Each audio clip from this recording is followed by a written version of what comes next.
Hello viewers, আশা রাখি সবাই ভালো আছেন। চলে আসলাম আজকে আমরা নতুন আরেকটি ভিডিও নিয়ে। আজকে আমরা এই ভিডিওতে কিছু শেয়ার নিয়ে আলোচনা করব যাদের আসলে আমার কাছে মনে হচ্ছিল যে তাদের কারেকশনটা মোটামুটি শেষ পর্যায়ে কিংবা শেষ হয়ে যাচ্ছে।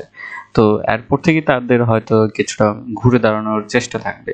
তো সেই শেয়ারগুলো নিয়ে আপনাদের সামনে তুলে ধরার চেষ্টা করব। আশা করি আপনারা ধৈর্য সহকারে পুরো ভিডিওটি দেখার চেষ্টা করবেন এবং এখানে কোনো ধরনের বাই সেল নির্দেশনা দেওয়া হচ্ছে না।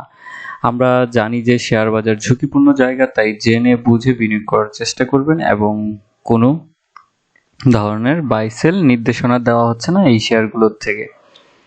চলুন এবার আমরা মূল পর্বে শুরু করি। আমরা ফার্মা সেক্টরের একটি শেয়ার আছে যেটি কিছুদিন মুভমেন্ট হয়নি, আবার হচ্ছে গিয়ে দেখা যায় যে আমরা একটু কারেকশন মোডে চলে আসে। আমরা নিয়ে এসেছি একমি ল্যাব।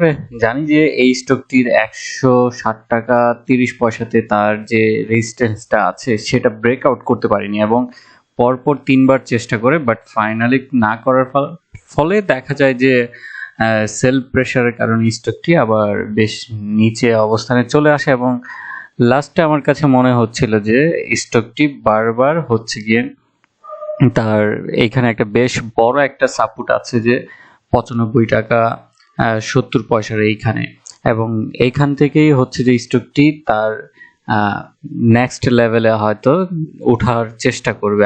এটি আমরা হয়তো দেখতে পাবো আগামী দিনগুলোতে। এবং এই স্টকটি যেটি হচ্ছে যে তার যদি রেজিস্ট্যান্স 160 টাকাটা সেটা ওভারআউট করে তাহলে হচ্ছে যে দেখা যাবে যে এখান থেকে হয়তো নতুন আরেকটা গন্তব্যের দিকে যাওয়ার সম্ভাবনা আছে এবং এইখানে কিন্তু বেশ পরিমাণে একটা স্ট্রং একটা রেজিস্ট্যান্স আছে। দ্যাটস ওয়াই এখানে প্রচুর পরিমাণে শক্তি এবং ভলিউম নিয়ে এই রেজিস্ট্যান্সটাকে ব্রেকআউট করতে হবে।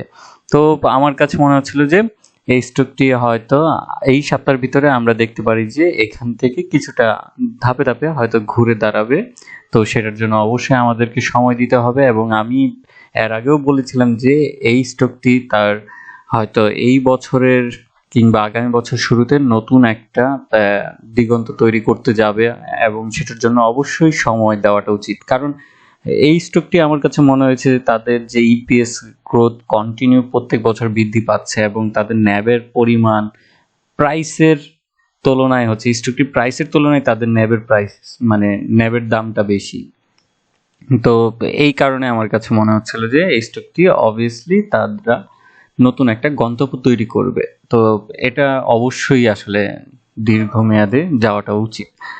এরপরে হচ্ছে ডোরিন পাওয়ার। ডোরিন পাওয়ার আমার কাছে মনে হচ্ছিল যে তাদের এইখানে একটা যে রেজিস্ট্যান্স ছিল আপনার 78 টাকা 70 পয়সা, এই রেজিস্ট্যান্সটা ব্রেক আউট না করার ফলে দেখা যায় যে ভালো একটা সময় নিয়ে আমার কাছে মনে হচ্ছে যে আগামী মাসের তাদের যেহেতু রেকর্ড ডেট রয়েছে তো সেটাকে কেন্দ্র করে আমার কাছে মনে হচ্ছে যে এই মাসের হয়তো 20 তারিখ থেকে স্টকটি কিছুটা আস্তে আস্তে ঘুরে ঘুরে দাঁড়াতে পারে এবং সেটা হয়তো একটা ভালো একটা প্রাইস হাইক করতে পারে।